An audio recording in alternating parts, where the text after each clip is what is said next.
This is Tom Duty, middle-aged American, living in New Jersey near the Lincoln Tunnel. If you were to visit my website, you would type Howdy Doody into Google. You'll find the correct spelling of the famous puppet. You then combine Tom Duty in a Google search from my site. This is about Ubereats yesterday, which was a Saturday. This is Saturday of a holiday weekend, Thanksgiving 2018. So it was the day after Black Friday. So I did a video on the night of Black Friday, and then on these deliveries I waited because I wanted to give the bodybuilder surfer 24 hours before I declared that he would not tip me. So I posted my three deliveries, and each of them are a walking route, which means the pay from Uber directly for earnings is varies. In addition to being small, it also has very little variation because the distances of the trips are all very small. So they're within like nickels and dimes of one another, and each of the three deliveries is less than $3. I think they were all more than $2.50, less than $3.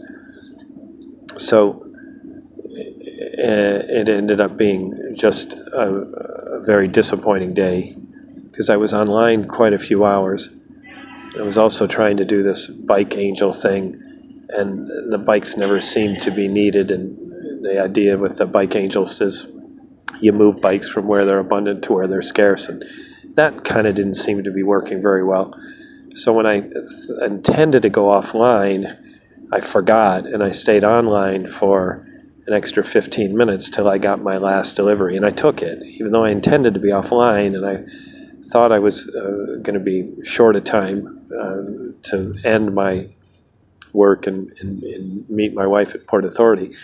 I accepted the delivery, and I went and got wasabi sushi on 6th Avenue at 38th, and I took it to like 37th near 6th Avenue, called the person and said, you're not here. It says Embassy Suites. There's no Embassy Suites. He took a closer look, and between the two of us in a minute-long conversation, realized that I was one block off. So the address he put in the app, he's a visitor. He's staying at a hotel. He didn't know the hotel's address, and instead of verifying it, he just typed it in for what he thought it was, and it turns out he was wrong. So when I show up, there's a couple of funny things about this. One is that a side note on surfers. The stereotypical surfer used to look like Spicoli. These are these hang-loose California American surfers. Surfing is allegedly started by Hawaiians very long time ago, but modern surfing, the popular surfing, really belongs to Southern California. And that stereotypical surfer really isn't the surfer anymore. They're now Hawaiian, and the Japanese are good, and the Brazilians and the Australians. And so that stereotypical bleach blonde Southern California American surfer is really not is really not the typical surfer anymore. However, the number one surfer right now is a guy named John Florence.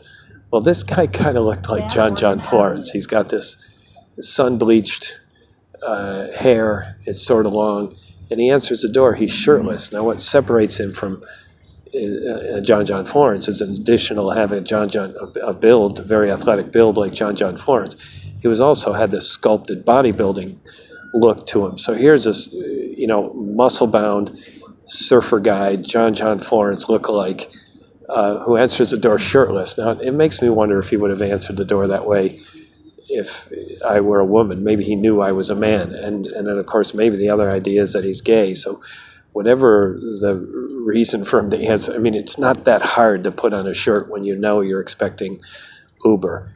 But I guess if you take so much time to make your body look like this guy's did, you want to be shirtless more often. Whatever the case, it was kind of weird. And And he apologizes for sending me to the wrong place, and he says, I'll take care of you. Well, that's why I gave him 24 hours. He didn't. I'll take care of you means I'm going to give you a tip because I fucked up. Well, I take care of you, in my thinking, means it's just this vague throwaway phrase, meaning I want to feel cool right now and say something that I'm a great guy and generous. And first of all, this guy doesn't owe me a tip, so I'm not trashing him for not tipping. But I am saying this, listeners, if you want to sound like you're going to give someone a tip, don't say, I'll take care of you. Because for people like me who get promised tips and then the tips are put afterwards on an app, what people say and who tips and who doesn't, it really is hard to make the connection. So when there's a vague throwaway phrase like, I'll take care of you, that to me means the person's not going to tip. So when I get out of an Uber car and I intend to tip, I say something like, I will give you a $2 tip on the app. Instead of being vague, I try to be specific. On the app, meaning I do have a clue, I know how to tip. And number two, the other component I try to put in the phrase is how much I'm going to tip. To me, that sounds very specific. Number one, I have a clue. I know the tips go on the app. Or number two, I know how much I'm going to tip, and I'm not embarrassed to say that it's too much or too little. I'll say the number. And then, of course, I do it. But even if I don't do it, I think the driver certainly has the sense that I had the best intention of tipping. So that was my third and final delivery. Every single delivery was awesome. There just wasn't enough of them. And then my fill-in work wasn't especially inspired either, like it had been the day before. Maybe I was just tired. So the walking routes are great, but sometimes unpredictable. I mean, whenever I'm on the walking route and I'm not getting deliveries, I think, God, if I just switched over to my bike route, then that puts me in the running for trips that are, I have the opportunity to serve more people, and now I'm going to get more deliveries. But then the backside of that is all of a sudden I'm on a long bicycle delivery, which I don't want to be on, and I'm missing the walking trips. So it's really it's a damned if you do, damned if you don't kind of thing. So as it turned out, it was a disappointing day. Saturday after Black Friday, Saturday of Thanksgiving week 2018. This has been Tom Duty, middle-aged American living in New Jersey near the Lincoln Tunnel. If you were to visit my website, you would type Howdy Doody into Google. You'll find the correct spelling of the famous puppet. You then combine Tom Duty in a Google search for my site. Thank you for listening. Have a good day, good evening, a restful night's sleep. Ciao. I am on a bus from Englewood, New Jersey. Now, Englewood is an interesting town in that there's some money in Englewood, there's some mansions in Englewood. There's also a significant Mexican and Central American population here. So the Mexicans, the Hondurans, Guatemalans, and El Salvador are all here. And to add to the mix, the late Colonel Gaddafi had a mansion here too.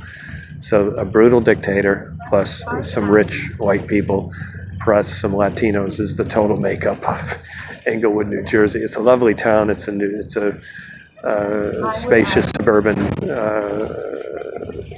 part of New Jersey that's very much part of the New York economy. A relatively easy commute from Englewood, and many of the people do it. This bus I'm on right now will be in New York. Nahan and I will not be on the bus when it arrives in New York. We'll get off before the Lincoln Tunnel in our neighborhood. We'll get off in Weehawken and walk home. Ciao, ciao, ciao.